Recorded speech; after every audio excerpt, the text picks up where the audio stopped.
Hello, everyone, and welcome to episode 2 of Weekly Collective, a business podcast for the rest of us. I am Nick, your host. Later on, we have guest Darren Clifford, who owns Locology.com. This episode of Weekly Collective is brought to you in part by Locology. Locology is a digital marketing agency with an emphasis on the science behind what they do.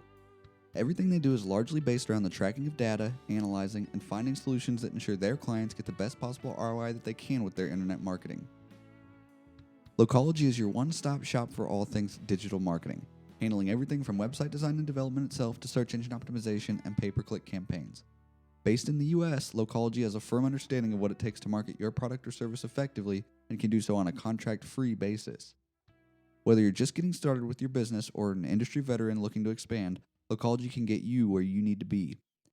Visit their website at locology.com and sign up within the month of July to receive 25% off your new website or website redesign.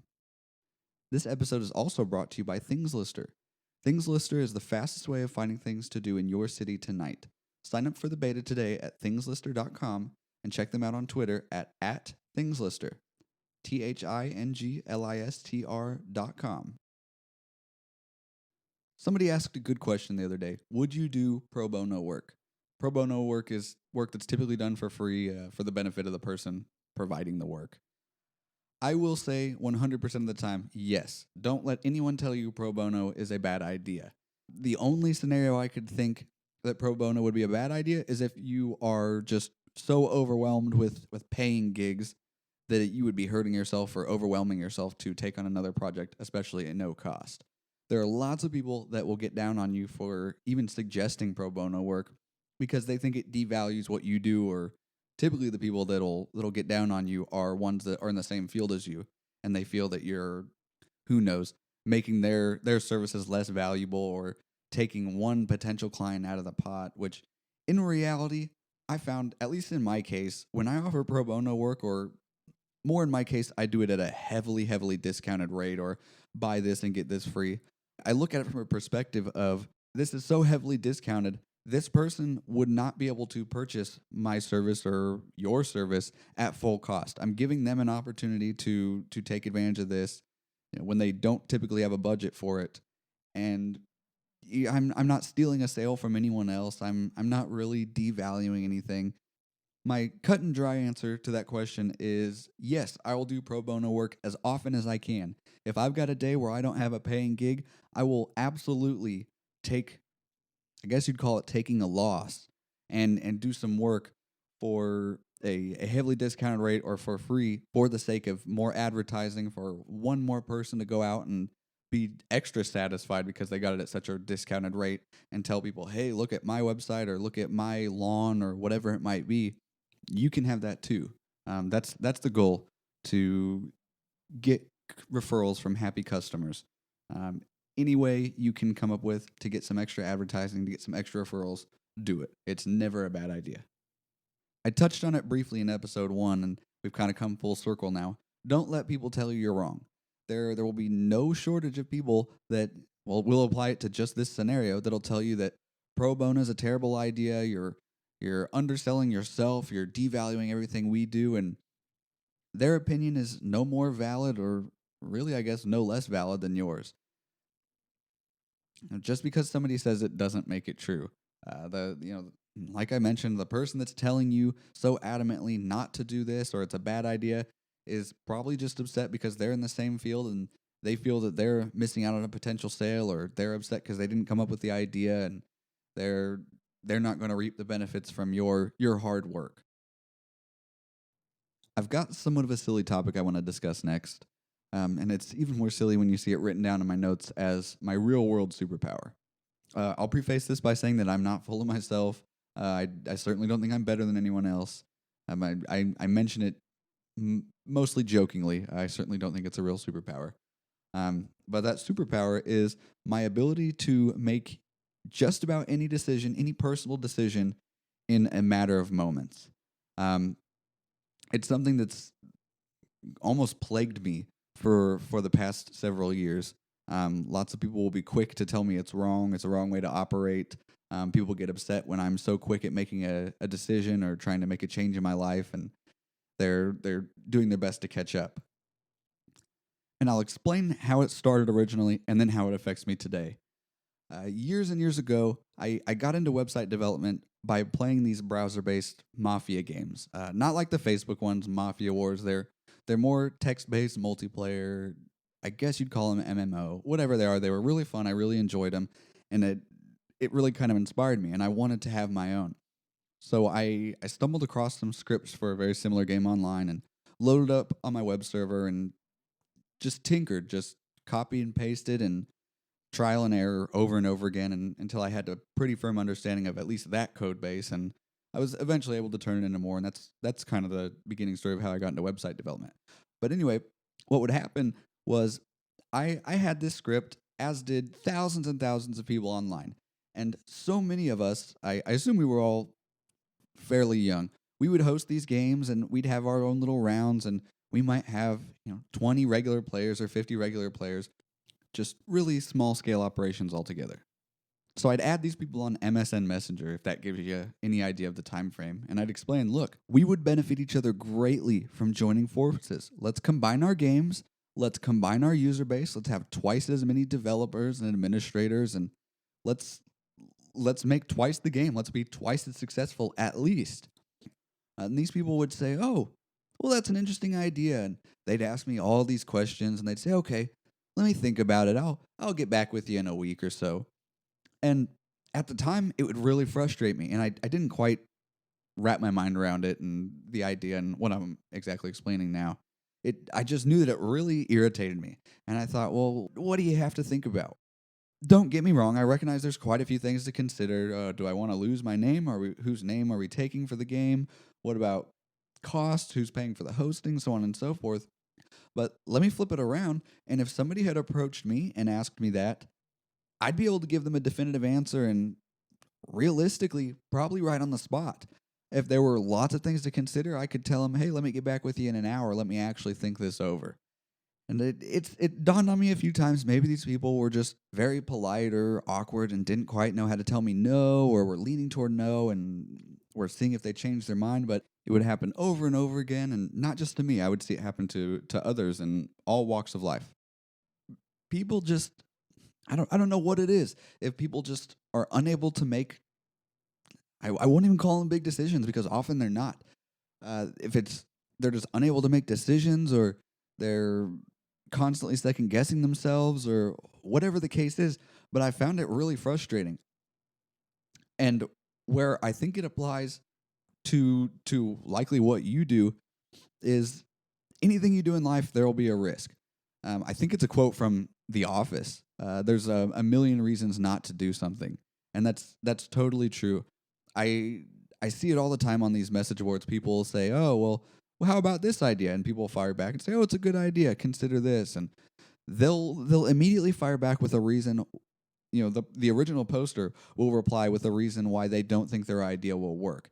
This ability of mine, or I guess I won't even call it that, because it sounds really full of myself. I'll even call it a flaw, my design flaw, or my superpower, whatever it is. It's in small ways, it's hurt me. People will get really irritated and they'll say, "Oh, well, Nick, people don't work like you. People don't have that same mindset where they can make a decision on the go, or consider all the possible outcomes for a question or an offer and make an informed decision right on the spot." Obviously, working this way can cause some problems. You can make some bad decisions, or make a decision and immediately regret it. It falls into that Shia LaBeouf "just do it" category. Like I just said, there's a million reasons not to do something. But in reality, you have nothing to lose and everything to gain.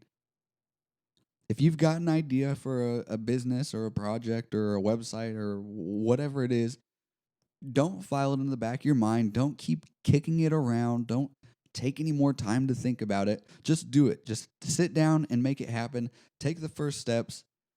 I promise you won't regret it. You've literally got nothing to lose and everything to gain.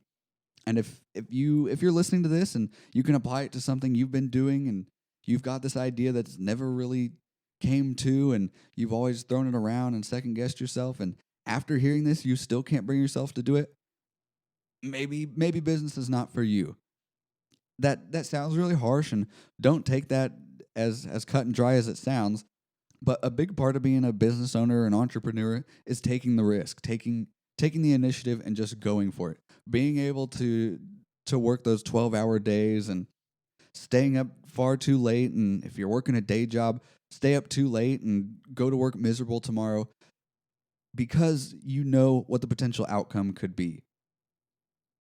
I think that is a character trait that is ingrained in almost every entrepreneur. The ability to just go for it. And it can be scary at times. I'm certainly not advocating doing something drastic. Like there was a post on Reddit the other day where somebody said, "Hey, I've got this business. It makes X amount. I also work this day job, and I make X amount here. And with that, I can pay my rent. I want to sell my car and go all in on this other business. And I really think that the 40 hours I'm spending at work will, I don't know. They did some kind of math, and it was actually kind of flawed. They said I work this much on this business, and I make X amount. If I could multiply that or add 40 hours a week, at that same rate, then I would be just fine, and then some.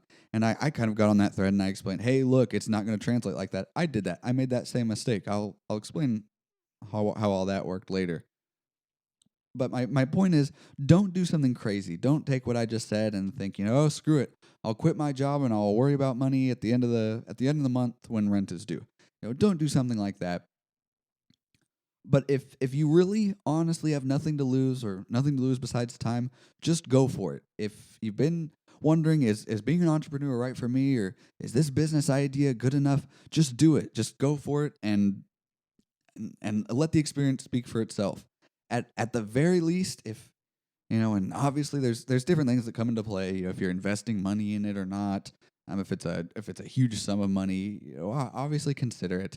But I'll even no, I won't go back on what I said. If there's a huge amount of money involved, sit down tonight. Spend 4 hours tonight, whatever it takes, really doing the math, really figuring it out, and figure out if it's viable or not, and if it's something that you actually want to do. If it is, go for it, and if it's not, scrap it. And whether you scrap it and quit, or you scrap it and find another project, save yourself the headache of wondering all the time, what if? And just know what happens if you tried, or no, oh, I'm not going to try, and now it's off my mind, and I can go back to working 9 to 5 and being comfortable with it, and I don't know. And I really hope you're not taking that as a business is not for you, give up, because that's not the case. It's really scary to think about the road not traveled, and it would suck to give up on an idea and spend the next whatever the rest of your life wondering, oh, I wonder what would happen if I had done that. So I'm certainly not advocating not doing it, but I guess I'll put it like this: if you're gonna do it, do it, and if you're not gonna do it, don't. That kind of segues into a topic I meant to discuss last episode, but I couldn't really get it in there. There's something that really bothers me, and this is more of a rant than anything. There's not going to be a solution to this. It's just something that hopefully you'll hear and you can relate to, and actually maybe you'll have some cool tips for me on how to cope with this or combat it or whatever it might be. The term I discovered for it was tire kickers. It kind of implies that somebody's wanting to buy your car and wants to walk around it and sit in it and kick the tires and generally just waste your time. I get this a lot. I do website design. I do some other marketing stuff, and I know somebody could probably give me some number, some fact that you only close 10% of your sales or your actual whatever it might be. So this is probably what they account for, but I've got at least, I don't know. Let's say I have seven potential clients in a week. I will make one of those sales. I'll assume that two of them decided it's not actually in their budget. Whatever, something else happened. They went with somebody else. But those other four people, and I'm convinced it's this large of a number. These other four people are not actually interested in your service, nor have they ever been. I've racked my brain for so long, and I see this in things outside of business, outside of sales.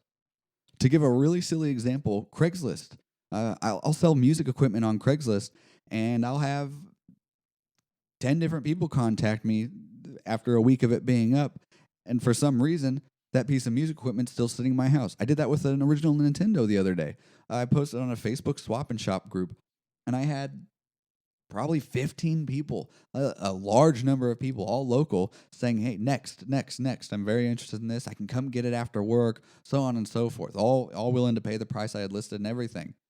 A couple days later, I was looking back at that thread, and I kind of looked over my shoulder, and I saw, oh, there's that Nintendo sitting on the floor. How did none of these people come and buy this? To bring it back around to the business conversation, I have this happen so often, and I don't understand the mindset behind it. I don't know if it's the idea that, oh, I'm a business owner, and if I'm not actively doing something business related, I'm not doing my job, or if they think they might be interested and they're just kind of feeling you out. But I'll have it to the point where people will say, oh, send me an invoice. Let's get going. They'll have talked to me for 3 days beforehand, emails back and forth, phone calls, sit down meetings, and they'll say, oh, send me an invoice. At that point, I think it's inexcusable. I can understand the idea behind, just like I might call an internet provider and just ask them a couple questions and say, okay, well, I'll think about it and call you back. But I would never contact those people and say, okay, come on out to my house and hook up my service, and wait for the installation guy to get here and say, oh, I'm actually not interested, thanks. And that's what these people do. They will go as far as to have me send them an invoice, and it just it's once you think they can't go another step further, they will. I'll have them send me an invoice, and lots of people just never respond again, and that's fine. I just clear it out about a week later when I keep getting the notifications that it's there. But I'll approach some people while their invoice is pending, and I'll say, hey, you've got a pending invoice. And they'll say, oh, I'm so sorry, Nick. I'll get to it. I'll get to it tonight. I'll get to it tomorrow.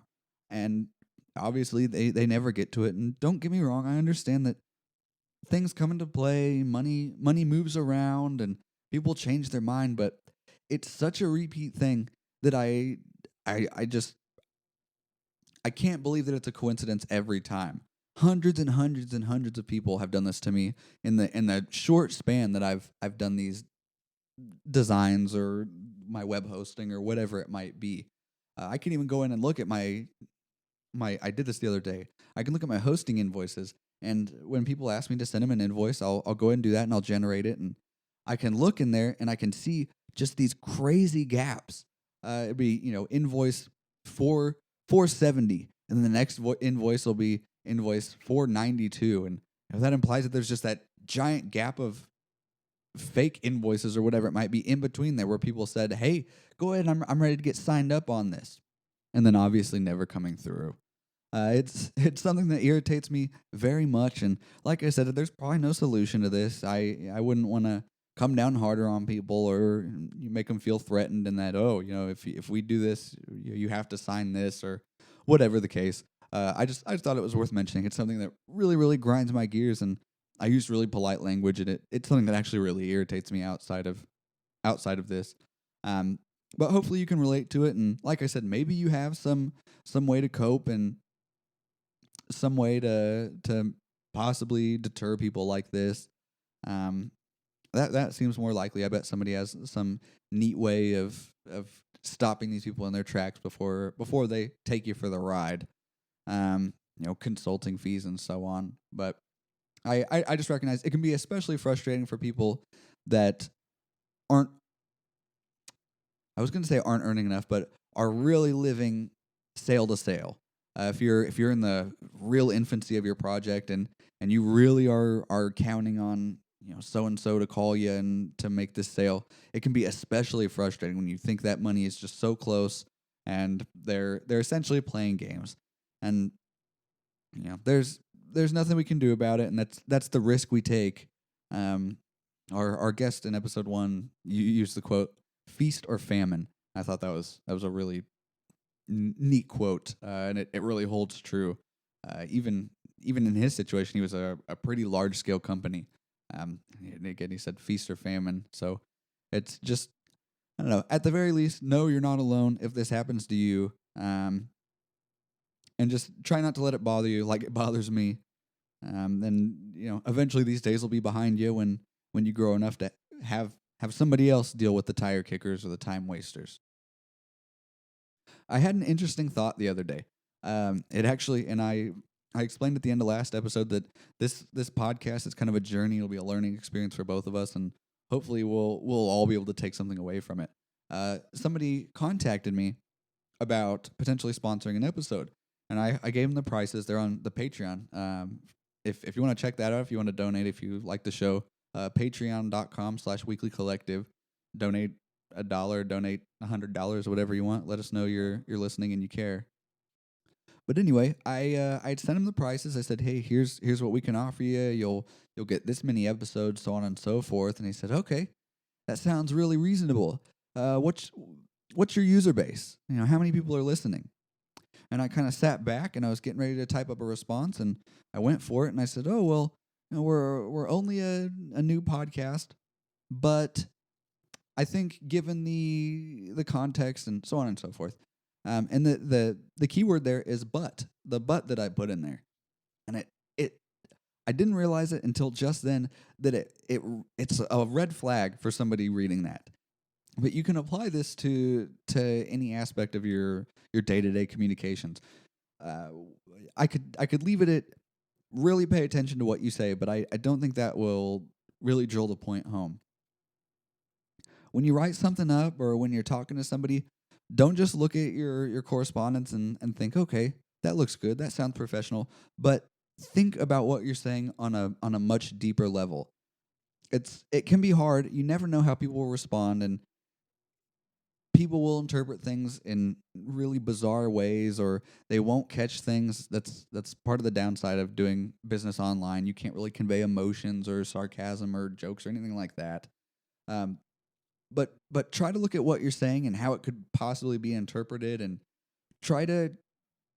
I know I said that it's a bad thing to kind of preemptively defend yourself, but look at what you're about to say. Look at your communications, and do what you can to avoid them taking it in the wrong way, I guess you can say. I'm really guilty of that myself, and I do it in everyday speech to the point where it's almost obnoxious to myself. I will, and I'll probably do it in this podcast. I've probably already done it, and I'll probably continue to do it for many years to come. But I'll say something, and then I'll almost immediately correct myself, or I'll say, oh, I just said this, but don't interpret it this way. And I guess find a nice balance between the way I do it and not doing it at all. Don't do it to the point where it seems fishy to somebody. Oh, you're constantly correcting yourself or telling me how to feel, but do pay attention to the things you say and the attitude you're conveying, and do what you can to instill some trust. I want to discuss a phrase or a saying that I think has been just so widely misconstrued that it no longer holds its true value. The saying is, the customer is always right. And unfortunately, it has evolved into something that I guess it literally means the customer is always right. And I think what a lot of people don't know or don't understand is that it originated from the collective customer is always right. If a large portion of your customer base is saying this is wrong, this is too expensive, I don't like being treated this way, so on and so forth, which kind of goes without saying. It's it applies to every walk of life for the most part. If a large group of people believe one thing, there's probably a reason. It's probably worth looking into. Unfortunately, this over time got changed to the loudest customer and the angriest customer is always right. And it's turned into this really unfortunate bending over backwards, put your tail between your legs and do anything you can to make this customer happy and satisfied. And I think it's a terrible thing that's happened. I'm not saying it like it's a huge deal and something that desperately needs fixing, but it's important to remember. We had a guest last episode that discussed customer service, and it's really important to do the best customer service you possibly can. And that's 110% true. I don't dispute that for a second. But at the same time, I think it's really important not to let customers walk all over you. One, for your own personal happiness, and two, because it paves the way for an obnoxious customer to act this way in the future, whether it's to you or to people in your same field or people in general. It's a strange thing to kind of tell people, it's time we make a change and stop putting up with nonsense. And that's not really what I'm after. But don't even apply it to making sure this person treats other people well. Make sure you're treated well. When you and a customer enter into any sort of an agreement, whether it's for a product or service, make sure it's abundantly clear what is expected of you. Our guest last episode discussed the scope of work contract. I thought that was a really great idea. And that's typically implemented to a certain extent. Here's what's expected of me. Here's what you'll get. Get it in as much writing as possible. Take an extra 20 minutes. Really, really lay it out. Run it by them. Deal with that potential back and forth that might extend your contract a day while they look it over and approve it. But save yourself. There will always be nightmare clients. There will always be people that will never be satisfied. Just make sure to cover your own rear end.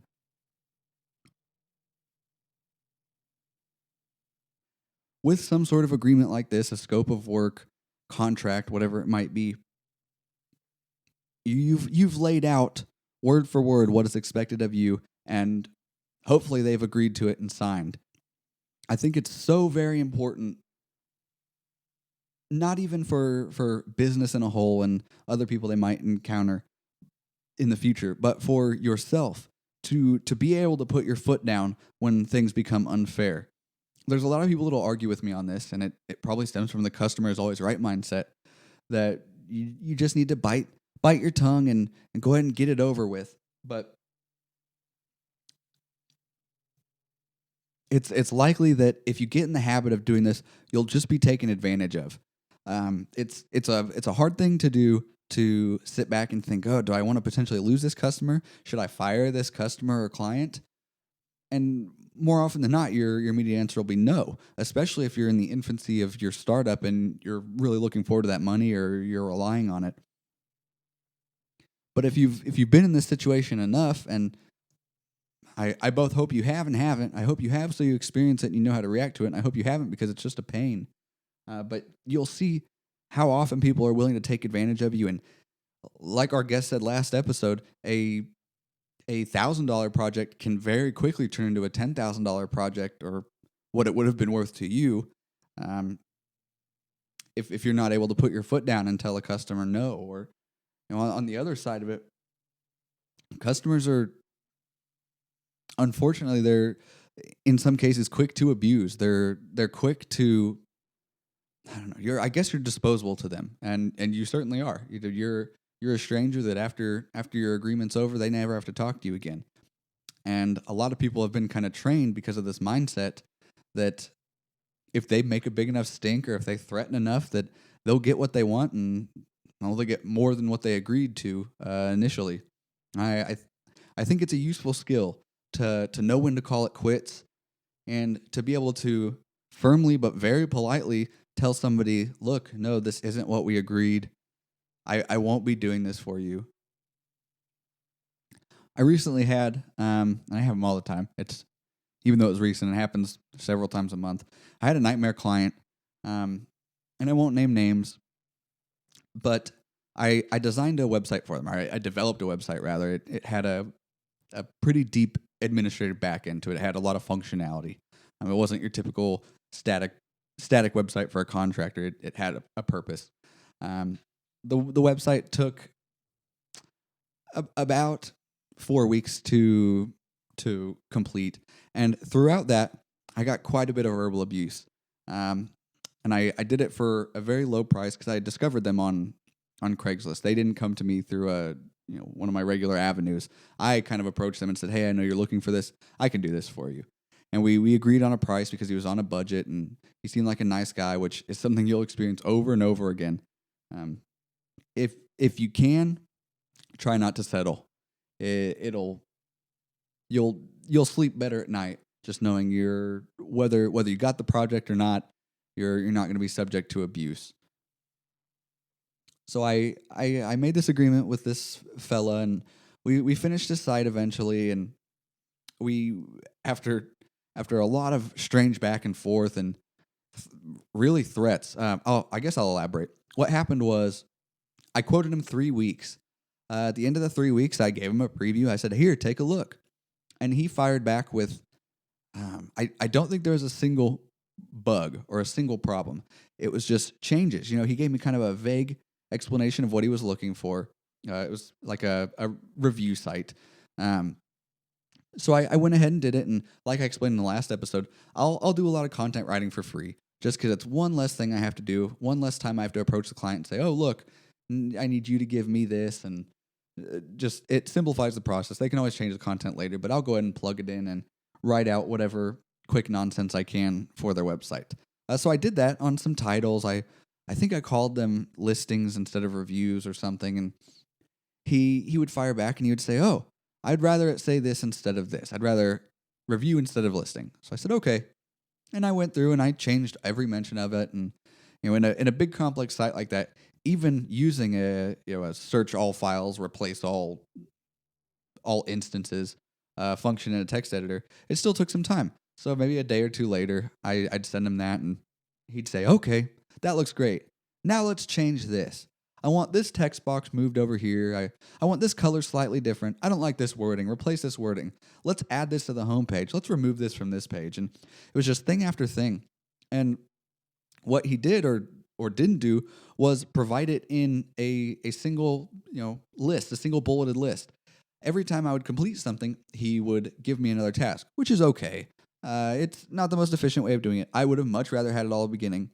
But it doesn't bother me as long as it doesn't go on for too long. I can understand after the fact thinking, oh, wow, I didn't really notice this. I'd like this change. But it got to a point where it stopped being, I wouldn't call them repairs, but it stopped being necessary. It almost felt like he was doing it for the sake of doing it. Anyway, at one point he messaged me and said, hey, Nick, look, this website is taking far too long. I'm very unhappy with how this is playing out. You quoted me 3 weeks. It's now been 4, so on and so forth. And I sat back and I thought, I'm having a really hard time pleasing this client. And most people would suggest issue him a refund and walk away.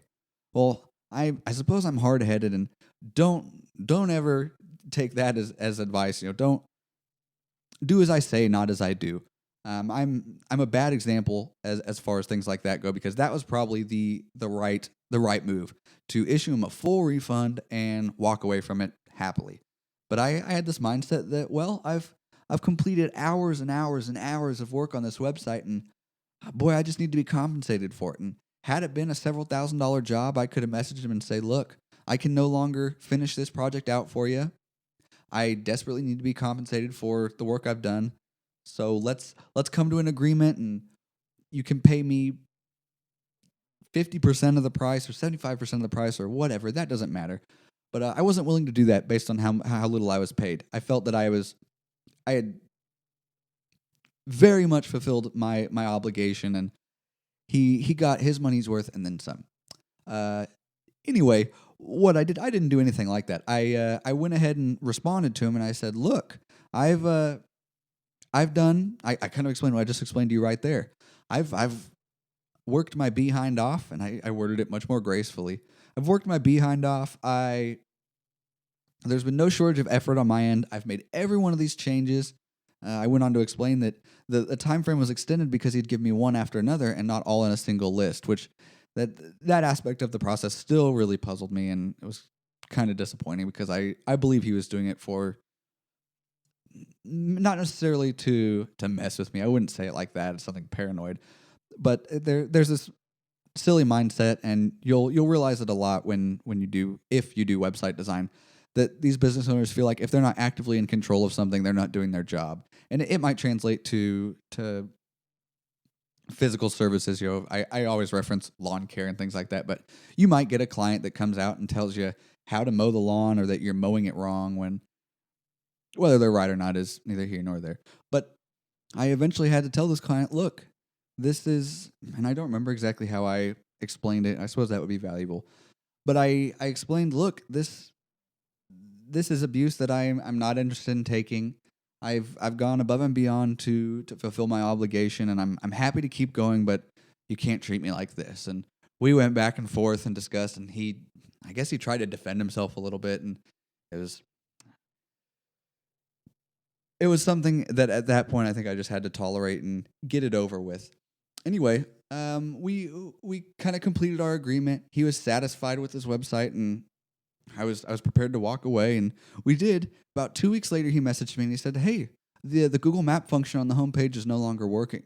And I took a look at it, and I was unable to recreate it on my devices. So I kind of asked him to elaborate a little bit what devices he was using, and he said, "Oh, I'm using an iPad Mini." I said, "Okay," and I went ahead and tried to recreate it on mine, and I was able to somewhat recreate what he was discussing, and that's not dismissing that he wasn't right. I still to this day don't know what the circumstances were on his end, but I was able to make some changes and update some things, and I had fixed it on my end. And I sent him a message and I said, "Hey, look, it should be fixed. Test it out now. Try it on your devices." And he said, "No, it's still not working for me." I said, "Okay, well, that's really strange because at this point I 100% cannot recreate it. What operating system are you using?" And he said, "Oh, an iPad Mini with latest operating system and a Galaxy tablet with this operating system." And it was a frustrating moment, and I suppose that's irrelevant. But what happened was I said, "Okay, can you?" And I can't remember what I asked. I think I asked him to actually elaborate on the operating system number, and his response to that was nothing to do with my question. He said, "Nick, um, I'm also hosting his website." So he said, "Nick, the hosting fee is no longer making sense. I think it would be advantageous to us both if you were able to drive traffic to the website. Is that something you're willing to do?" And that question just kind of blew my mind. I I actually, and like I said, do as I say, not as I do. I just ignored that aspect of his message, and I responded and I said, "Oh, I just need the model number of or the operating system number, whatever." And we went back and forth a few times, and he sent me another message just the other day and said something to the effect of, "I need people to come to this website. Surely you know a handful of people in the business and have quite a following and could bring people to the site. Is that something you can do?" And my response was something cut and dry. And I guess that's my overall point is just don't take any unnecessary nonsense. Be as tactful or as graceful as you can in your responses, but don't let people push you around. I think I said, "No, I'm unable to do that," or those aren't resources I have, or I don't know anybody in a relevant field, whatever it was. He said, "You don't something." I'm trying not to speak ill of my clients, but something that just came across as snarky, and he said, "You don't know anyone with an address?" And I don't think I responded to that. I think I fired back something about I'll continue to work on the changes on his website. And anyway, big long story, but my point is it would be a very, very useful skill in not just business, but the rest of your life to be able to tell people no. More importantly, to learn when it's appropriate to tell people no and when it's appropriate to just go ahead and take it. But to have that skill will benefit you so greatly for the rest of your life. It may be less common of a trait in entrepreneurs because we're all wired a little wacky to begin with, but I see no shortage of people that just get kind of pushed around and bossed around, and it's it's important to be able to stand up for yourself, and more so to be able to do it tactfully and gracefully and to know when to call it quits. But it'll save you a lot of trouble, especially if you're in a startup situation where you intend to sell your business in the future, or you need to talk to investors or whatever it might be. If you've done any sort of research, you know that an investor or a venture capitalist or whatever is out for them and not necessarily you. They're looking out for you as little as it takes to get your business to earn them money. Anything beyond that is of no interest to them, and they will throw you to the curb in a heartbeat if they have the option. And that I'm uninformed on that. That's a big disclaimer. I've never dealt with a venture capitalist or an investor or anything like that. So, you know, do your research on your own.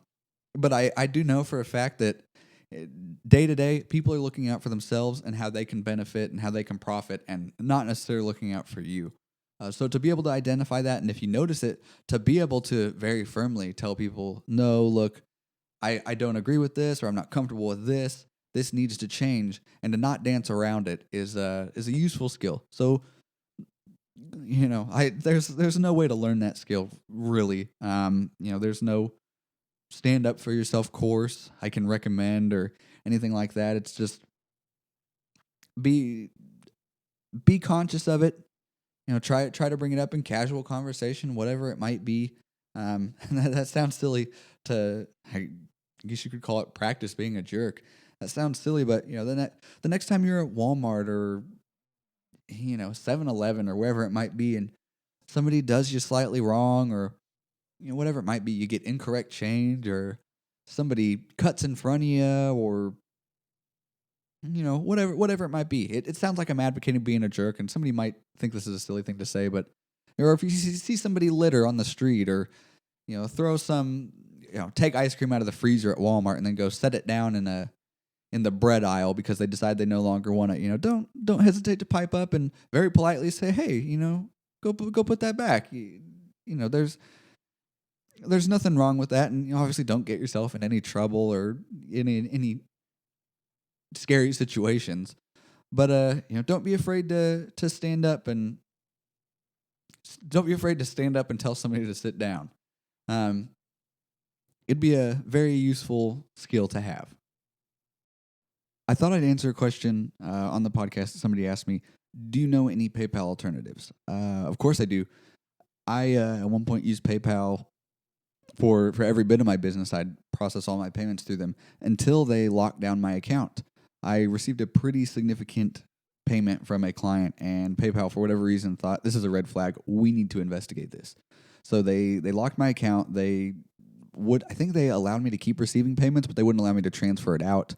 It wasn't anything with the verification process, because I know that's a similar setup to where you can receive, you can't send, or something like that. But no, they locked my account. I wasn't able to do anything with my money. I couldn't move it to a bank account. I couldn't spend it from PayPal until they approved it or figured out what was going on. And again, all that happened was I received a payment from what I assume was another verified PayPal user. They weren't just some Joe Schmo. I don't think they paid me from their credit card. I think it was my point is I don't think it was their fault that PayPal decided to lock down my funds. Anyway, that went on for, I can't remember, several weeks. Whatever the time frame was, it was several weeks too long, and I was just furious. Something similar happened on a much larger scale, and I imagine you've heard about this. Notch, a fellow who goes by the username Notch, the creator of Minecraft, used PayPal to receive payments for his game. Right when sales began to spike, I think he hit something like $750,000 in his PayPal account, and PayPal locked it down. Which, to be fair, I can understand that. I can understand them saying, whoa, what a crazy influx of money. Let's look into this. So they locked his account, whatever the actual term is, for a good amount of time. I don't know the exact details. It's a really interesting read if you want to look it up. But they took a long time to resolve it or to get with him. And what is most puzzling or most alarming about that is I can understand the need to lock it down, to look into it. But for a $750,000, I don't know, that's not fair. They were holding $750,000 at the time, but he had been regularly receiving payments and would continue to do so in the future. I don't know what percent they make off of the $750,000 is what ended up in his account. So I don't know what percent they had taken off already at that point. But to think that they couldn't look at that amount and say, whoa, this is a high dollar client for us. We desperately need to keep this person receiving payments through our processing, and assign a single person within PayPal to handle that case. It just blows my mind. I understand there's probably logistics there, and they don't probably have a guy set aside that they can give this, but you'd think they could escalate something like that. Hell, you'd think they'd be able to hire somebody just to handle that. I imagine they're making thousands and thousands of dollars off of him, and I'm sure the numbers are actually out there. But you'd think they'd be able to sit down and say, look, hey Joe from our resolution department, we've got this big client, we've got this situation. Go ahead and push everything else aside and spend the day figuring this one out. Spend 8 hours, call so-and-so, call Notch, figure out what's happening here, make sure this money's all legit, and let's get on with our lives. And that didn't happen. And that's my point in telling that story was that's a huge client, a huge amount of money for them, what should be a really big deal. And it seemed like it was just not a priority for them. The resolution to that is actually just as alarming. It was something like they decided they would reserve 5% of his income, which would be something like $30,000 or 30,000 euro or whatever it is. I don't know. These are weekly collective stats, bad math. But the gist of it was that they have free reign to do whatever they want, and they've kind of proven that they will just do whatever they want. They won't. I don't know. They're certainly not looking out for you. They're not doing what's in your best interest or what's in the best interest of both of them. They're strictly looking out for themselves, which you can't expect anything else from a business. But the way they operate is alarming, to say the least. So to answer the question, I have several suggestions as PayPal alternatives. I'm sure there's more out there. I remember I desperately looked for one when I think it was when I started my web design business and moved away from one processor to another because I had a client that was ready to pay me online and I didn't have a way to take their money. So I looked all around. What I landed on first was 2Checkout, the number 2checkout.com. And I will say this, I don't recommend them. I should be better prepared for things like these because they have specific amounts that they take away from your payments, whether it's 15 or 5% or something, or 1.3, $1.03 for every transaction, whatever it is. Look into it if this is something that's important to you. And perhaps later on I can do a more in-depth review of all these. But 2Checkout worked well. I think they were pretty quick to review it. Review my application to receive payments through them or have them process payments, whatever it is. But one thing that was really disappointing, and I didn't figure this out until it was too late, is that they don't have a customer service line. I think it is. It was something strange. They have an email that you can contact, and I think if you make a big enough stink, they'll call you, or you can call them, but it's not an actual line. I'm not sure what the case was, but anyway, I had a chargeback after I'd done business through them for 6 months, 8 months, or something like that. A regular business. Several payments a week. And I had a chargeback. And they send you a message. They say, hey, somebody just charged back. We've taken that money from you. We gave it back to the bank. You can, or we're holding it in some kind of escrow scenario or whatever it is. You can go ahead and dispute this if you'd like, or you can give them a refund. And obviously I disputed it. The chargeback was not warranted. And it took some time. I don't know whose fault that is. I think it's pretty standard to take quite a while, 30 days or more. Probably more for the whole process. It's probably 30 days from when you submit whatever. Anyway, they ended up siding in his favor. And about a week or two later, I got a message that said, hey, we feel that your account is a liability and we're going to have to go ahead and close you down. We apologize. We'll do your final transfer. You'll get your last bit of money that's sitting in your account, but you can't be our customer anymore. We're sorry. And I thought, oh my gosh, then I think at that point when I tried to call them or tried to contact them, and they said, yeah, there's nothing we can do about it. We apologize. Thanks for being a customer, blah, blah, blah, blah, blah. And that was really disappointing. So I looked around a whole lot more, and I'm staring at a list in front of me. And this isn't fair to say, but there's a few of them suggested. WePay, Authorize.net, Skrill, Intuit, ProPay, Click to Sell, Dwolla, Braintree, ClickBank. And I don't have any firsthand experience with all of them, and I feel like that is because I wasn't able to get in to begin with. I looked through about a dozen of these, and I just wanted whichever one would accept me right then, so I could get in and start making start accepting payments. And at that point, after 2Checkout, it was like a desperate need to keep taking payments because I had no way to process my payments. So what I landed on was Stripe. Stripe is strictly a payment processor. They, unlike 2Checkout, they don't have a way that you can invoice directly from their system, which was both a blessing and a curse. They take some small amount of money, something that's very tolerable for me. I think it's fair, and they've been nothing but great. They've asked me several times, "Hey, how's it going for you? Are you enjoying it? Another big appeal was that I've got two businesses I work with online, and I was able to keep them all under the same, I guess, umbrella account. I log in with my personal email and whatever, and then up in the top right corner, I can cycle between my two businesses, and they're totally separate, and that's great for me. The problem is you have to have some way to invoice people, or some interface on the end. If they've got a pretty powerful API that you can integrate into your whatever it is, your website, but it itself is not enough to receive your payments. I use GoDaddy Bookkeeping to send invoices.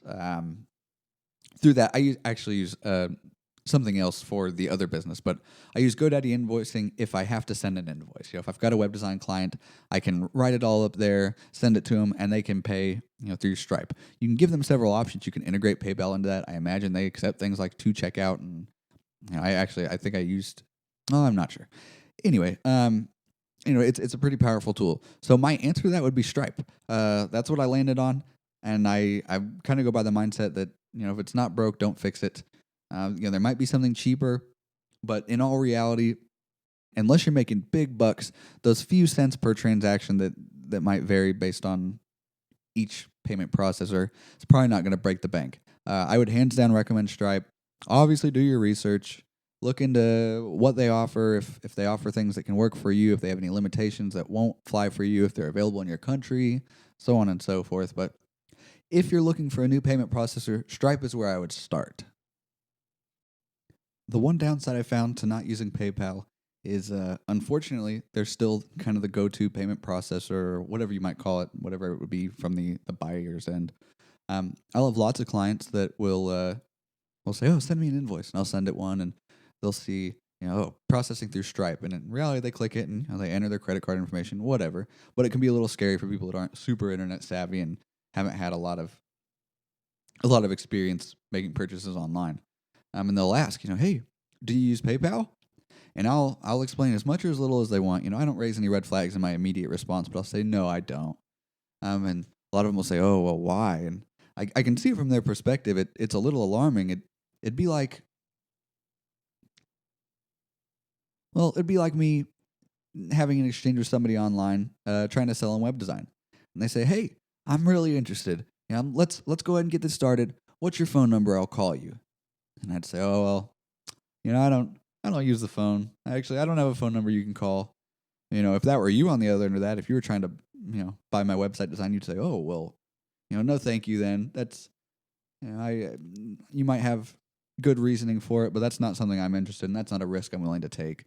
I mean, you'll find that carry across. If you don't use PayPal, you'll find somebody that'll say, oh, well, that's a little fishy. I only use PayPal for business. You have to understand you're a stranger. I can't just give you my credit card information. And well, in reality, you're not giving me the credit card information. You're going through whatever it is, Stripe or a step back, GoDaddy Bookkeeping or something like that. All really safe and secure sites. They're not going to realize that, and that's something you will have to deal with, and expect for that to happen, and try to have a good response, a nice, reassuring, safe response. How important is a professionally designed website?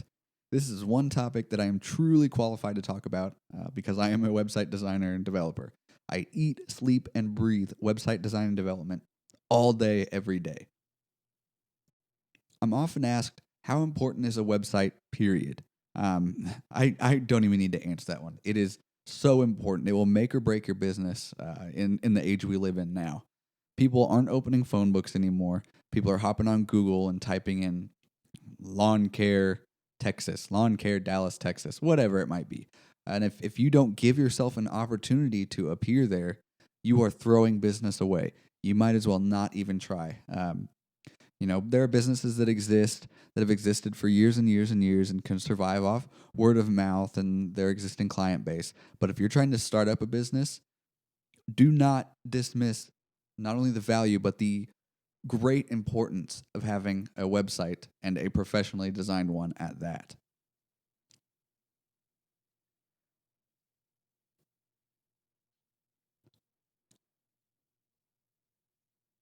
There are an unfortunate number of people out there, or providers, that will try to tell you that a homemade website or a do-it-yourself website can do just fine. Just pay our monthly subscription fee and get our website builder, and that's all you need. And while there are some decent choices out there like Squarespace, I've seen some very nicely done Squarespace sites. I've seen some very nicely done Squarespace sites. The majority of them, and unless you're willing to invest a whole lot of time, come out looking half baked and template based. Um, in this day, for businesses that aren't brick and mortar shops and are virtual or largely virtual, your website is your image. Your website is your clean ironed shirt and your slacks and your nice haircut and your freshly shaven beard. Your website is 110% your image. If you don't have a website that conveys the quality of product or service you provide, you are underselling yourself and you are literally throwing business away.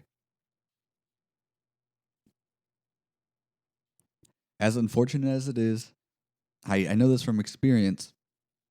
A potential client will visit your website and they will judge the quality of your product or service not based on, well, the quality of your product or service. They will base it on the way your website looks. A potential client will look at your poorly thrown together website and say, "Oh, well, I don't want my lawn landscaped the way this website looks, or my car detailed as poorly as this website looks." And you and I both know that that's a silly comparison, but it'll happen very regularly. You can look at your website like you would a physical office. You wouldn't purchase an office in a bad part of town to bring high-end clients down to regularly. Why would you skimp on your website? You could argue for many businesses, a proper website should be of the utmost priority. If you don't have the budget for a website, make a budget for a website. Pay it out of pocket. It is so incredibly important. I can't stress that enough. And while I have some slight bias on the subject because I'm a designer myself, I'm speaking 110% from experience. I'm not trying to sell myself here. I'm trying to, I guess, sell the importance of your business to yourself.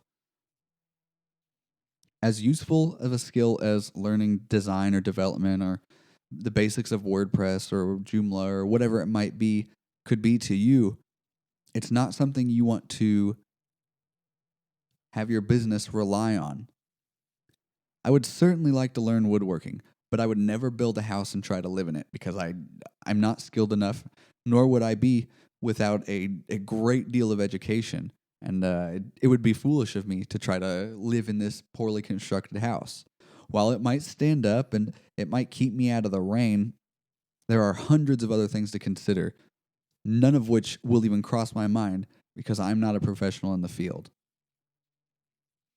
I'll take it another step further and say, do learn website design. Take an online course or download a template and pick it apart and see the basics of how it works. But don't rest the fate of your business on this hobby of yours. Don't cut corners and don't try to save a few dollars where it really counts.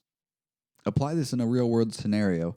Look at something you need to have done around the house. Maybe you're looking for a landscaper or a painter or an electrician, and type in electrician your city. Electrician Dallas, Texas, electrician Los Angeles, California, and open the first 5-10 pages, and really with a very serious attitude, based on what you're looking at there, and this is you're not deciding on one of these to provide the service for you.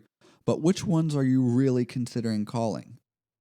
Maybe I'm slightly biased because I've got my design background, but I will 100% of the time look at the very professionally designed sites before the others.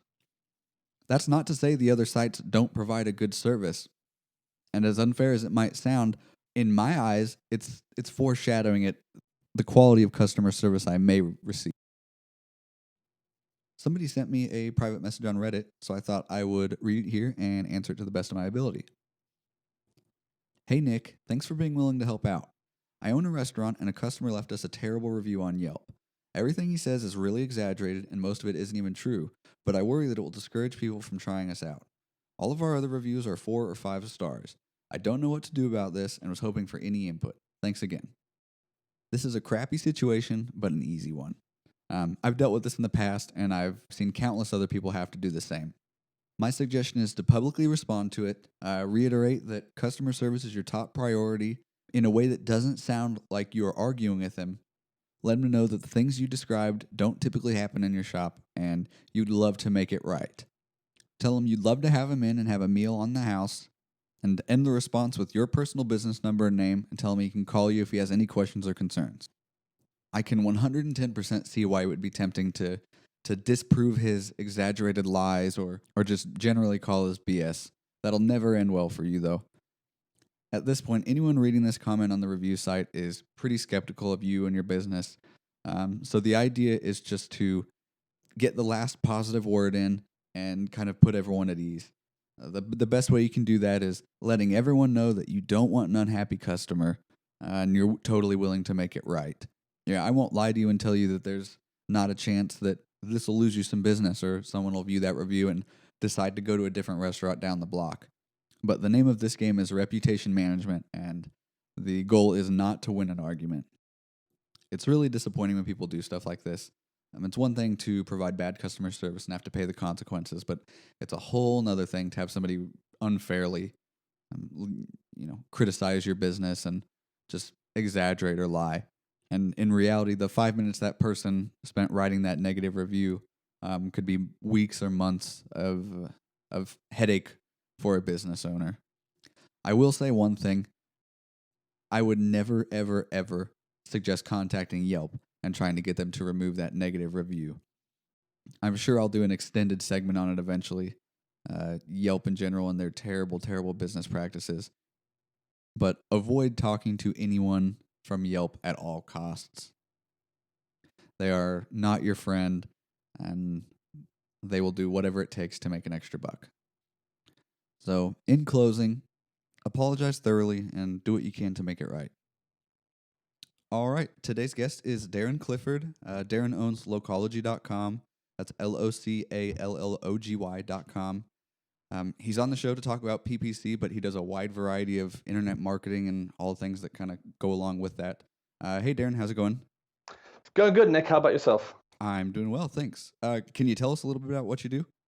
Sure. I'm founder and co-owner of Locology.com. We are a full-service digital marketing company, and we specialize in working with local businesses, mostly local service-based businesses, and we handle all their digital marketing. And that starts with website design and development, SEO, local SEO, and their paid advertising. Okay, and are would you say you're the you are the founder? It is your business. I'm the founder. Yep, my father is the co-owner. Mhm. He came on board about 3 years after we started in a CEO role, Mhm. since he has a solid 20 years of business experience as running business. Mhm. I'm a much more technical-minded person, Mhm. so that made a lot more sense just to help grow the company. But yeah, I mean, I'm essentially founder, co-owner. Yeah. Okay, wow, that's really interesting. Let me ask this: do you think you'd be where you were if your father wasn't so business minded? Because I imagine you kind of grew up around that with that mindset that whether he was really, I don't know, whether he put an emphasis on, hey, business is a thing I do, it's a thing you can do. I imagine just seeing it right in front of your eyes, oh wow, owning a business is obtainable. Do you think that played a significant role in where you are now, or just the idea that you could own a business in general? Yeah, I mean, I'd say definitely with his, I mean, he was helping me when we first started, kind of guiding me as I grew the company. I think without him coming on board, it wouldn't have turned into kind of the agency it is now. It probably would have been kind of the, bit more of a solopreneur kind Mm-hmm. of business. Mm-hmm. So definitely much smaller, whole lot fewer clients. I imagine how we do things and what we do would be very different as well if it was, if had he not come on board. Mm-hmm. Okay. Yeah, that's really interesting. Um, and I'll just go ahead and segue into the main topic. And I'll preface this with I don't really know what I'm talking about in terms of PPC. It's not something I'm familiar with at all. So that's probably going to be both a blessing and a curse. More so on the blessing side because I'll ask the dumb questions that a lot of our listeners are probably interested in asking. And I'll start with what exactly is PPC? Okay, great question. So PPC, which is short for pay-per-click advertising, that is in Google. It's called Google AdWords, and Bing, it's Bing Ads. It's when you use either Bing or Google as your um, search engine. You type in a result, and they have the sponsored ad properties that normally appear in the first three results, then all along the right-hand side. Mm-hmm. And so those are essentially paid ads. Those ads show up for keywords that you're bidding on. So, if you are bidding on a search term such as maid service Columbus, and somebody types that in, your ad will appear in a certain position. And if somebody clicked on that ad, you would be charged for it. So with pay-per-click advertising, you don't pay unless somebody actually clicks on your ad. Okay. And I was doing some research earlier today, and the tagline was something like "Is PPC expensive?" And they were going on to explain that it's something to the tune of the person with the biggest budget that wants to rank for X keyword will get it. Is that true? Is it really just like I don't know? I don't want to compare it to paid SEO because SEO is paid to begin with, but with the exception of the difference between the yellow background on Google, and labeling it as an ad, is it essentially paying for a guaranteed number 1 through 3 spot on Google? No, it's not. That is a common misconception, and that's really a terrible way to manage your uh, paid advertising, Mm-hmm. which is just throwing money at it until something works. Google has this little thing they call quality score, Mm-hmm. which actually increases or decreases the amount you pay for a click. So you could actually end up bidding less than a person, than one of your competitors, and be ranked higher because the quality score on your keywords is pretty good. And quality score to Google is they are very much about relevance. Mm-hmm. So the quality scores kind of comes down to, if a person's typing on a search term, is your ad relevant to what they typed? And then if they click on that ad, is the web page you take them to relevant to what they typed and what your ad says? And then they kind of compare that to everybody else, and then your keyword itself gets a quality score. And so your different keywords in a campaign can have different quality scores. But essentially what that does is if you have a very low quality score, you'll be paying much more per click as opposed to if you had a very high quality score, and it's on a scale of 1 to 10.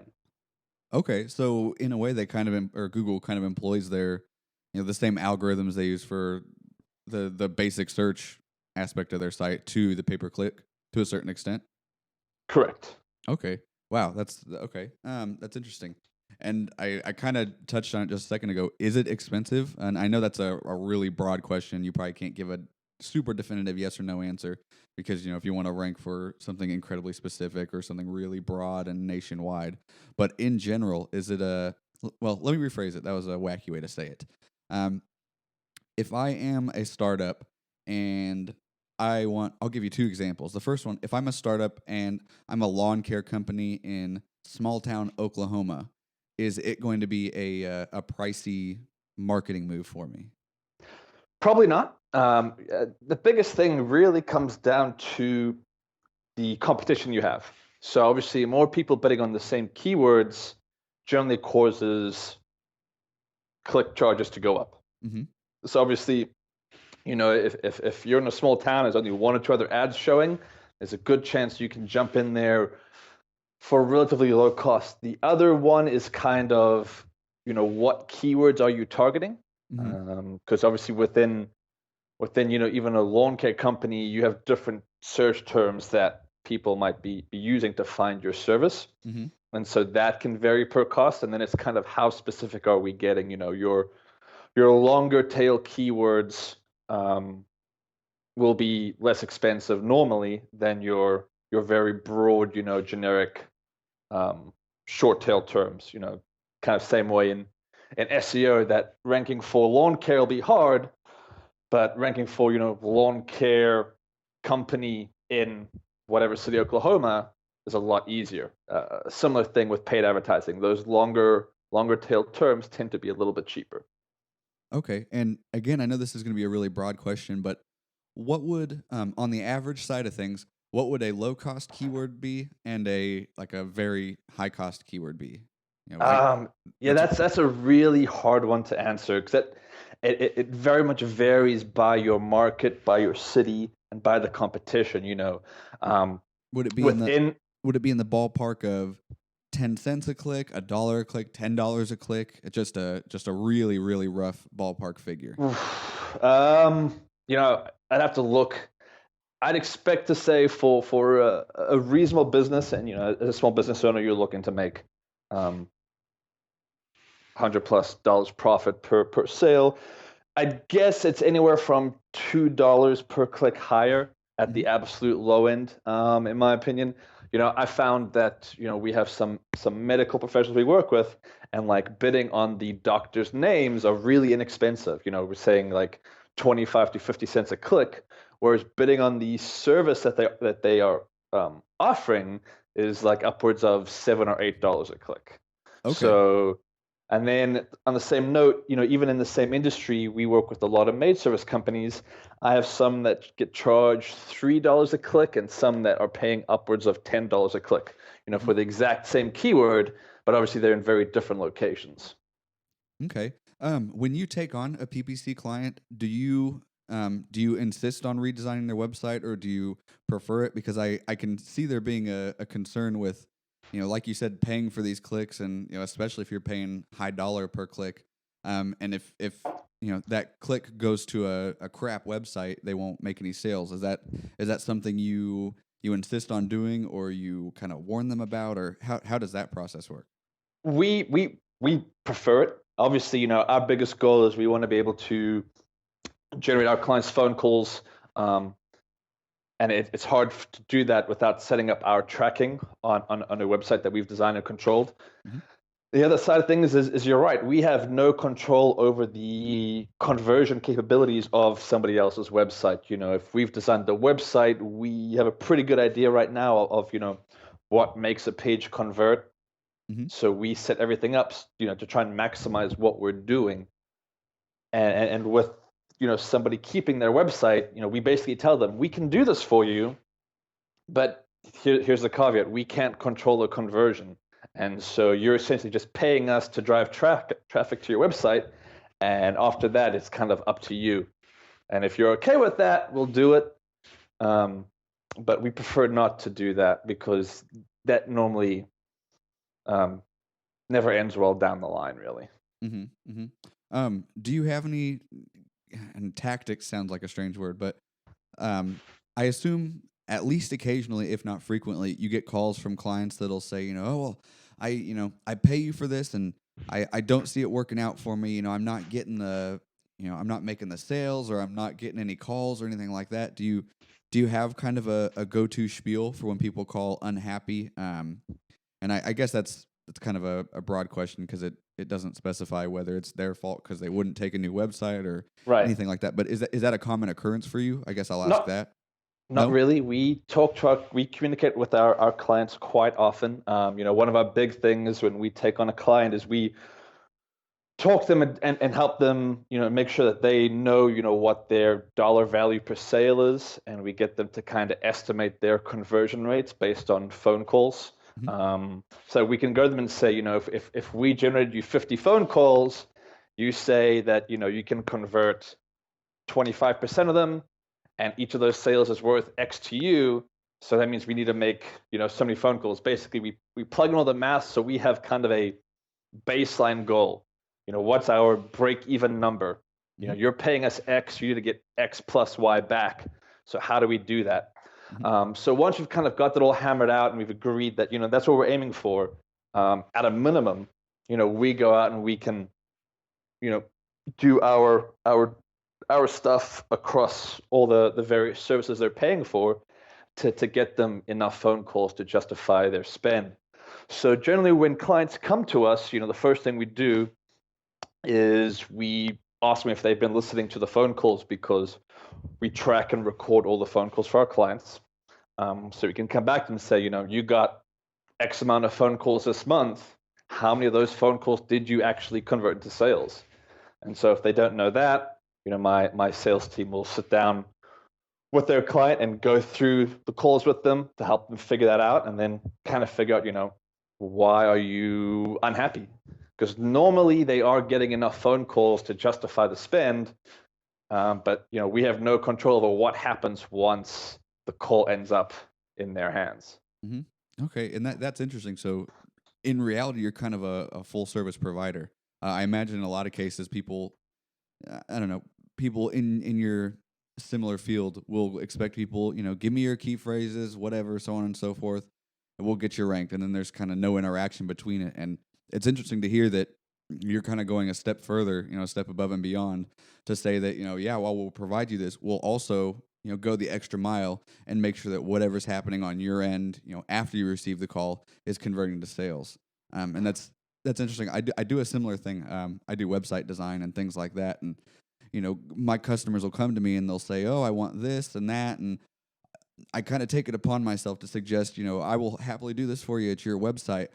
But here are the things I think will happen if you make this choice. And, what I want to say, if you make this mistake. But it's just interesting to hear that you do go slightly above and beyond to kind of ensure that, I don't know, not that they're just paying you for the service, but give me 2 seconds. I'm having an issue here. No problem.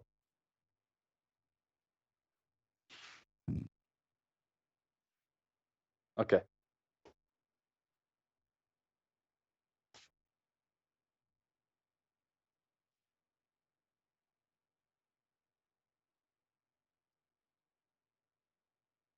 Okay.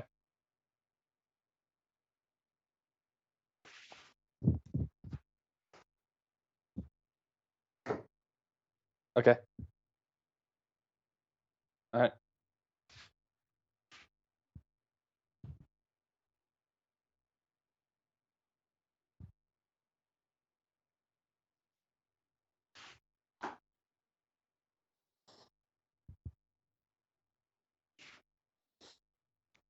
Recording. And I'll just go ahead and jump to the next question. Okay. In doing my research, I saw that there was some concern with, and you'll be able to kind of disprove that if it's not true. Is there any concern about competition kind of purposely clicking on your ads, for the sake of costing you extra money? Is that a thing that Google will catch typically, or do they kind of blindly just charge you? How does that work? Google's pretty good at that. They do have kind of a fraudulent click system in place. Mm-hmm.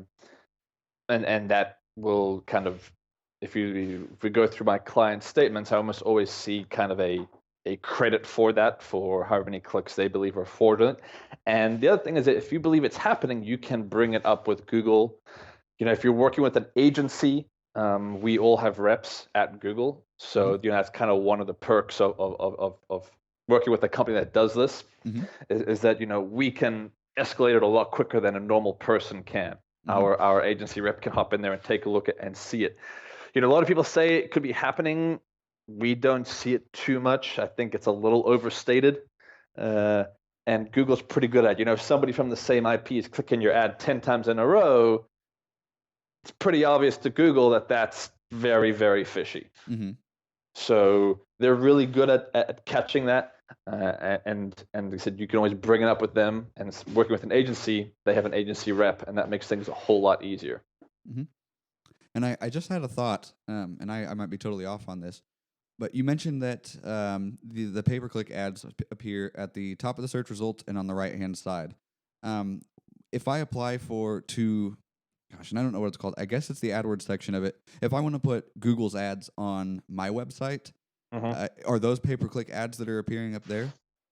Yeah, that's AdSense. Okay. And essentially, when you set up your AdWords campaign, you can choose to display your ads on those platforms, and Mm-hmm. we don't, simply because we want people with search intent, people that are actively searching for our clients' products and services at the time. Hmm. The issue with AdSense, it's kind of, is your ad related to the topic on the page? Okay, let's put it on there. And that's not ideal as far as conversion goes. Okay. Well, and that's smart. I wouldn't have thought about that. And obviously, you're a PPC provider. It's in your best interest to pitch your business, but try to answer this as unbiasedly as possible. Um, there for just about any online service, there's an onshore, I guess you'd call it, or an offshore option. For things like website design, offshore might be a good alternative because of the cost. If you can get past the language barrier. For things like content writing, 99% of the time, I would prefer onshore, just because people without a great grasp of English and creative writing things aren't going to get you the best content. For something like pay per click, it almost seems like it would be a slight gray area because they're not directly in charge of writing content. It could just be kind of going through the motions, but at the same time, it does have to deal with key phrases and keywords. And I'll just go ahead and throw out a big blanket statement. If possible, keep your business with people that you can communicate very clearly with. I prefer not to work offshore. I've tried time and time again. There always seems to be some kind of confusion and things like that. But just as unbiasedly as possible, is this something that you would the real budget website owner or whatever it might be consider going offshore for, or is it something to definitely steer clear of?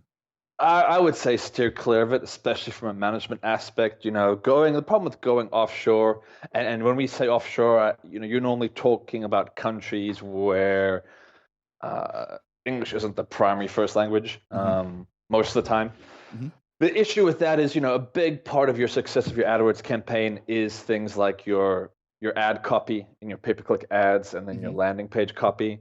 And going outside of essentially the American culture makes it hard for people to write effective ads and landing page copy Mm-hmm. uh, compared to somebody who is local and better. I mean, even within the United States, we get varying degrees of success with the same ad when we run it for an East Coast business versus a West Coast business. Mm-hmm. So we've had to adjust for that ourselves, and we're natives here. So there is some stuff that you can get offshored. A lot of the times you could probably get the account set up pretty cheaply as far as keyword research and all the initial technical stuff. But then obviously, writing an effective ad is pretty much an art. Mm-hmm. And then same for the landing page copy, and then managing it effectively. Sometimes you can outsource that, offshore that. Sometimes you can't. Really depends on the scope of your campaign. Mm-hmm. So overall, I'm not really for it, simply because I think you'll end up getting a lot worse results than if you used somebody locally. Mm-hmm. Okay, good advice. You mentioned the word landing page. Are you just referring to the website itself, the homepage, or is there any situation where you set up a specific landing page that the Google click-throughs go directly to? Yeah. When I say landing page, I really mean the page that the ad is driving traffic to, because normally you're not driving all your traffic just to your homepage. Mm-hmm. It can either be a dedicated pay-per-click landing page if you kind of have the budget to have those built out, or it's normally the SEO page on your website for those set of search terms. So if you're targeting like a maid service search term, you're going to like your maid service page on your website, or if you're targeting a house cleaning search term, you drive that traffic to the house cleaning page on your website. And so landing page is really where the searcher ends up after they click on your ad. Okay. And as with any type of marketing, especially for a small business with a less than stellar budget, it can be pretty tempting to want to tackle something like this on your own.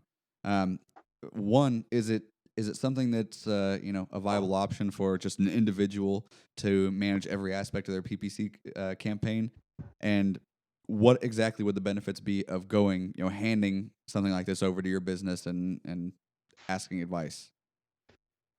Yeah, I mean, I've seen plenty of business owners manage their pay-per-click campaigns, and I've had to go in and completely rebuild those when they decided to pay us for our services. Mm-hmm. It's It's a skill, much like anything else. It's kind of like learning a new language. If you wanted to build your own website, you could spend your weekends learning HTML and CSS, or you could, pay somebody to do it and have them take care of it, since that's what they do for a living. Mm-hmm. To me, it's a big question is, what would you rather spend your time doing? Growing your business, focusing on that side of things, and paying somebody else who is an expert to manage your paid advertising? Or Mm-hmm. do you want to sacrifice that time, make a bunch of mistakes that could potentially be very costly? And I'm not saying that jokingly. Even though I've been doing this for 7 or 8 years, I've made mistakes that have cost a couple $100s for clients, Mm-hmm. that we've had to kind of go in and sort out. Just the wrong setting in the wrong place, that you overlook, and you can blow your month's budget out in 2 days. Mm-hmm. It happens very, very easily. So it's kind of, you got to sit down and work out, look at the numbers really, really hard. What do you need to get out of your paid advertising campaign to justify paying for it? And if those numbers can make sense, go ahead and do it, because you got to remember, anytime you don't spend having to manage that, it's time that you can spend, focusing on growing your business. So it's not like you're not getting anything else out of it besides paying a professional to do it for you. Mm-hmm. Okay. Um, and I was trying to think of the name of these websites. There are various websites. I guess Angie's List would be a good one. I don't know if they offer something like this, but I've had contractors come to me and say, "Oh, well, I pay X site to promote my business," and it's similar to Google, but specific to just contractors. Angie's List is a good example. I don't know if they offer something like this. Um, what would you say to somebody that is considering or trying to weigh the options between advertise or pay per click on Google or one of these contractor websites similar to Angie's List?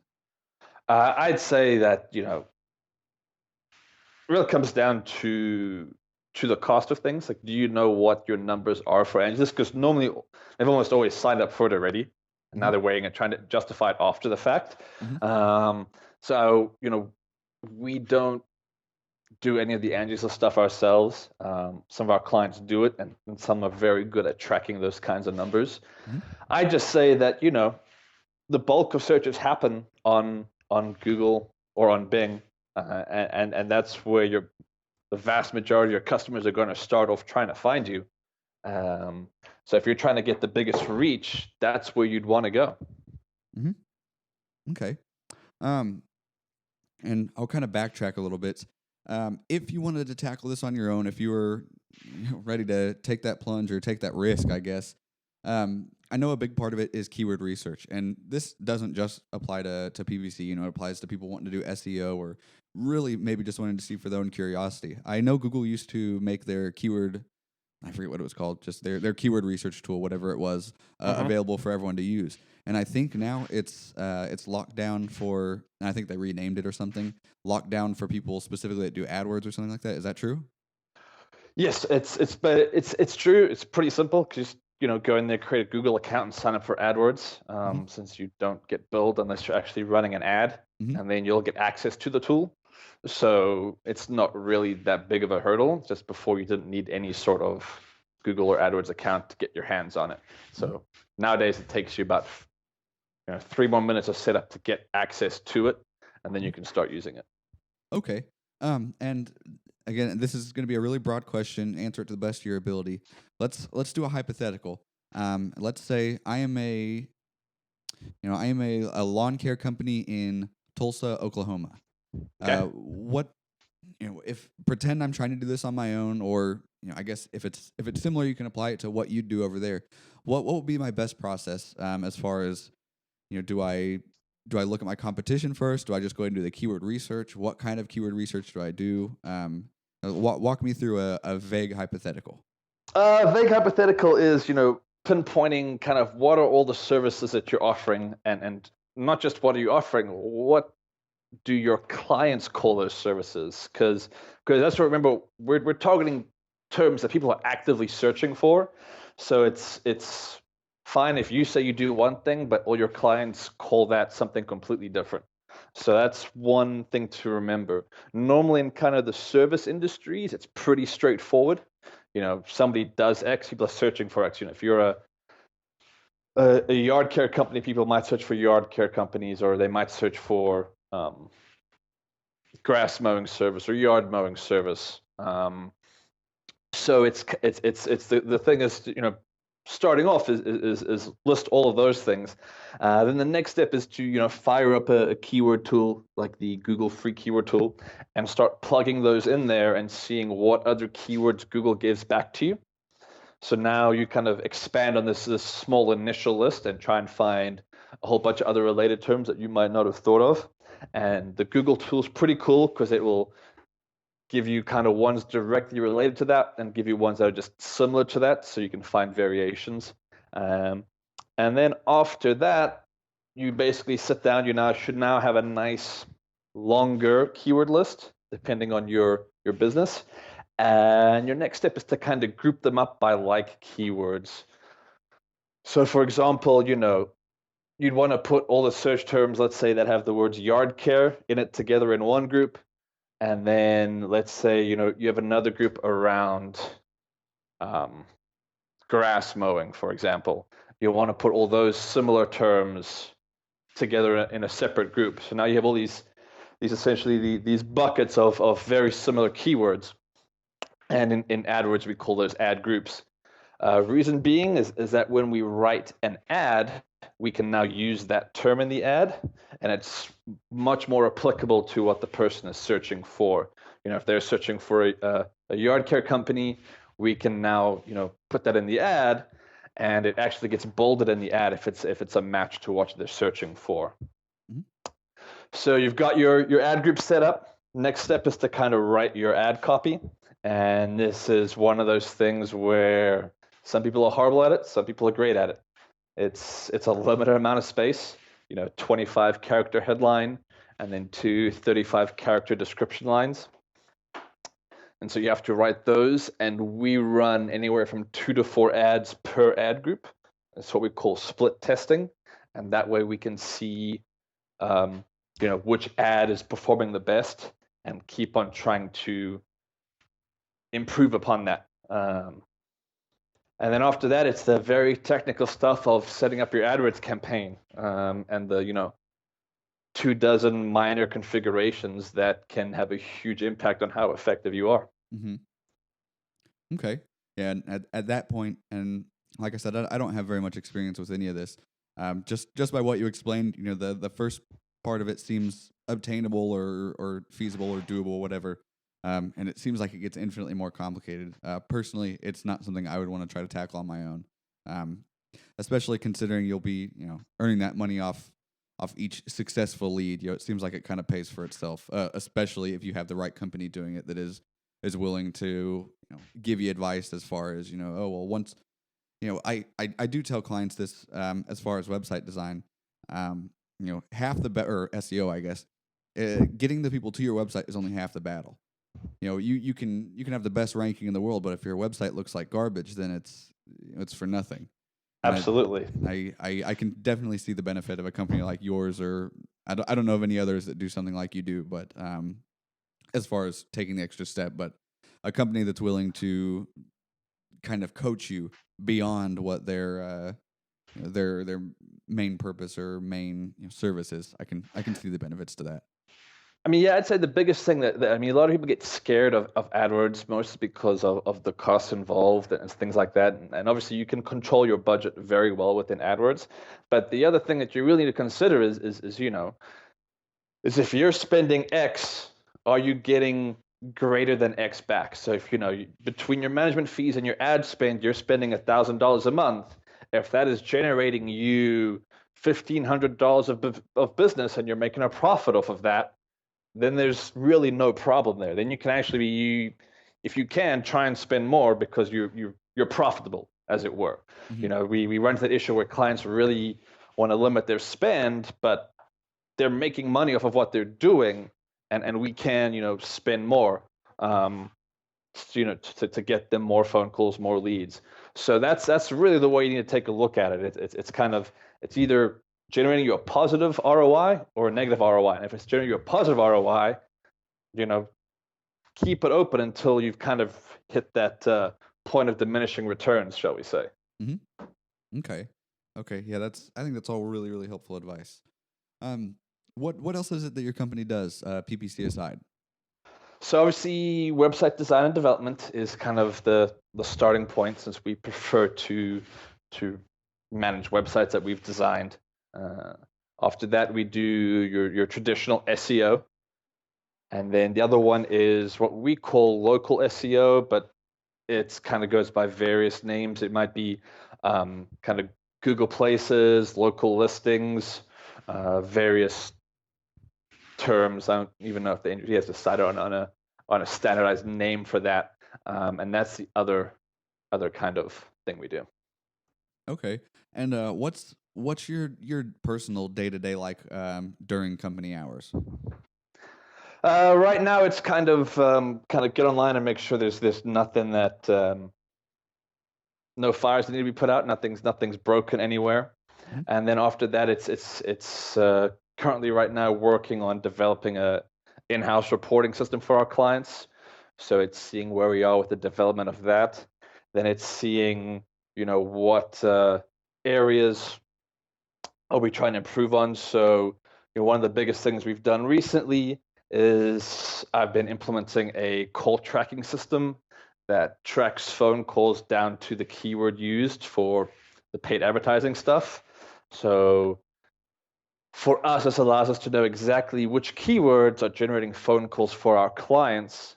Uh, and our next goal is to kind of, how do we optimize all of our campaigns for that to bring their cost per call down dramatically. Mhm. So Okay. that's kind of taking up a ton of my time. And then after that, it's kind of, what is the next project that I need to work on to help either the company or our clients get better results. Hmm. Okay. Do you work an 8 hour day? Yeah, office hours are, normally get in by 9, out by 6 or 7. Hmm. Okay. Okay. And this is kind of a strange question, especially considering you do work an 8 hour day.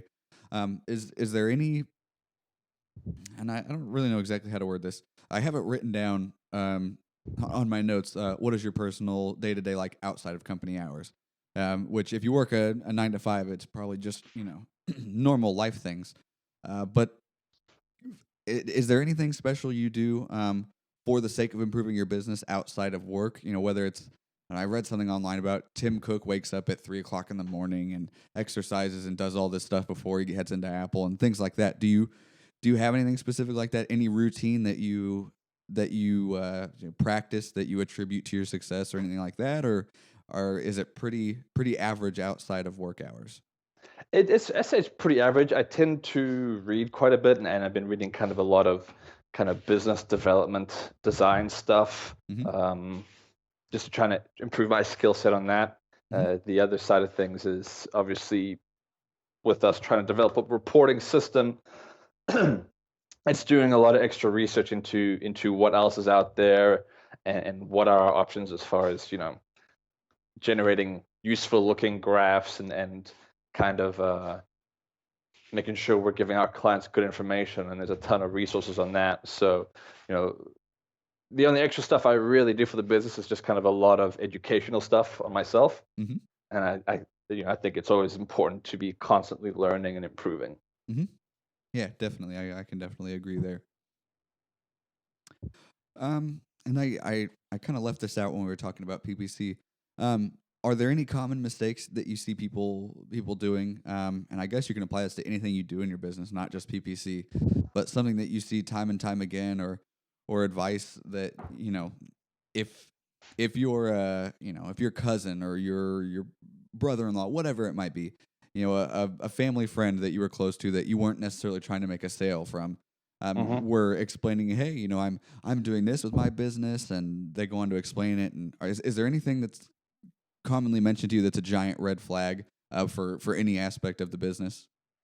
Yeah, I think the one in AdWords we find a lot for people that manage their own campaign is that they're only using what we call broad match. So, in SEO, you only have essentially broad match, and that's just a couple of words together. The issue with that is Google treats broad match like synonyms. So, if you are bidding on red shoes, your ad might show for pink slippers.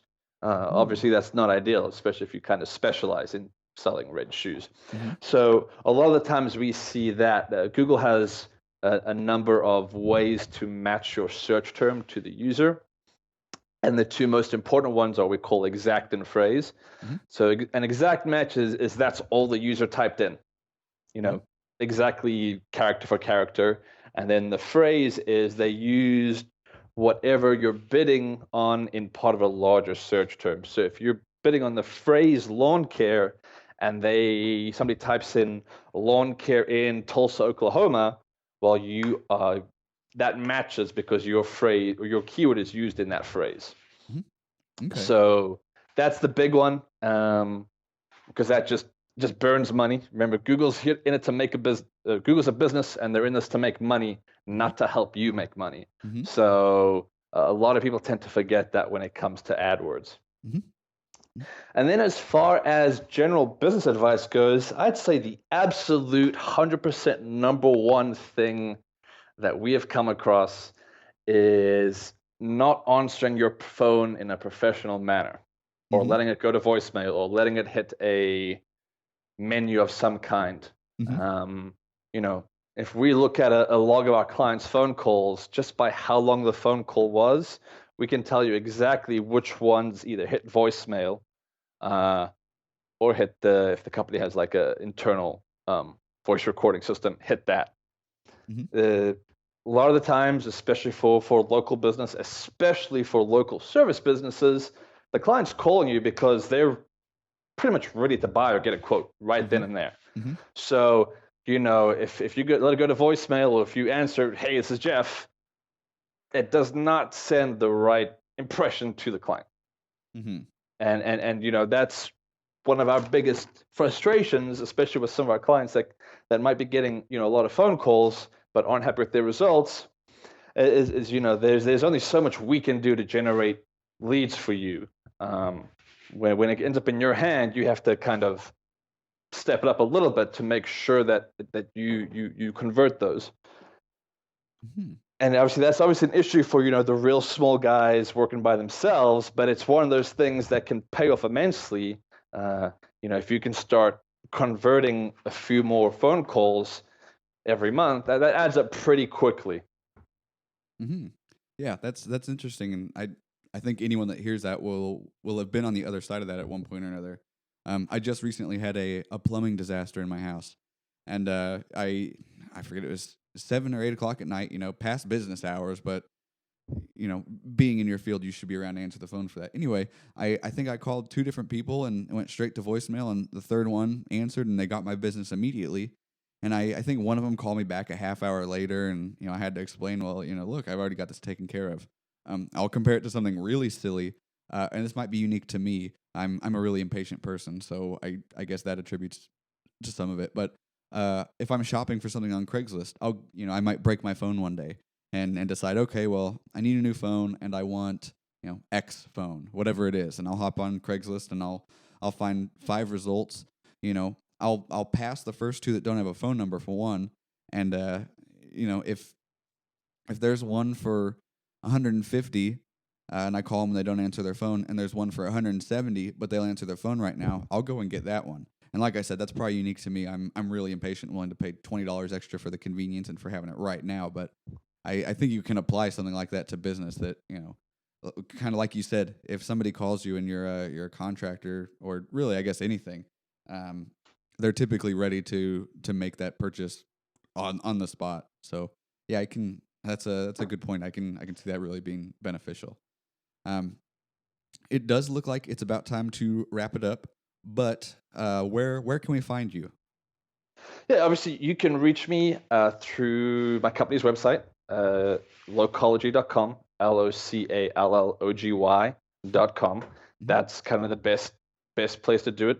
If you have possibly any specific questions, happy to answer them. You can email me at Darren, DARREN, @locology.com. And I'd be happy to help them if it's not, me trying to write a complete tutorial on how to set up AdWords, since there are plenty of those Right. out there right now. But those are your two best places to get a hold of me. Okay, awesome. Well, again, thank you very much for coming on. Thanks for having me, Nick. All right, everybody, it looks like that does it for episode 2 of Weekly Collective. Again, I'd like to thank our guest, Darren Clifford, and our 2 sponsors, Locology.com and ThingsLister.com. In an attempt to make Weekly Collective slightly more interactive, we thought it'd be cool to give kind of a weekly challenge, something small and quick you can do that may end up helping your business quite a bit. This week, it would be to set up a social profile on any website that you're not already on. That might be a Facebook page or a Twitter account or a LinkedIn page, or if you're some type of contractor, maybe Angie's List or a site like that may be best for you. I'd definitely love to hear your experience or your results, even if they're negative. If it's something like this site would have been great if they would have allowed me to do this, or this site ended up trying to charge me at the end of it when they billed themselves as being free, and whatever it might be. Any and all input or takeaway that you personally can take away, or you can provide me to kind of spread through the airwaves would be really valuable information. So anyway, thanks for tuning in. As of right now, we are officially on iTunes, so you can download it and listen to it on the go. We're Weekly Collective. It's pretty easy to find. We're on YouTube, youtube.com/Weekly Collective. They finally decided to give us our URL. We're on Twitter, Weekly Collect. Our name was slightly too long, so we had to cut it down, so that's what we settled with, Weekly Collect. We're on Facebook, facebook.com/Weekly Collective. And hopefully by next week, we'll be in a handful of other corners of the internet. We are also on Patreon, patreon.com/Weekly Collective. It's simply a donation site. If you like what you hear and you want it to keep happening, pledge $1 or $5 or $10 a month. There's some neat perks on there, so you're not just giving, you'll receive a little bit, but it will let us keep doing what we're doing and expand at a faster rate, and just let us know that you care that much. As always, let us know what you think. Any comments, suggestions, topic ideas, whatever it might be. Even if you just want to say, hey, thanks for making the show. I enjoy it. You make my Monday a little easier. I'd personally love to hear it. So once again, thanks to everybody that's listening, and I will talk to you next week.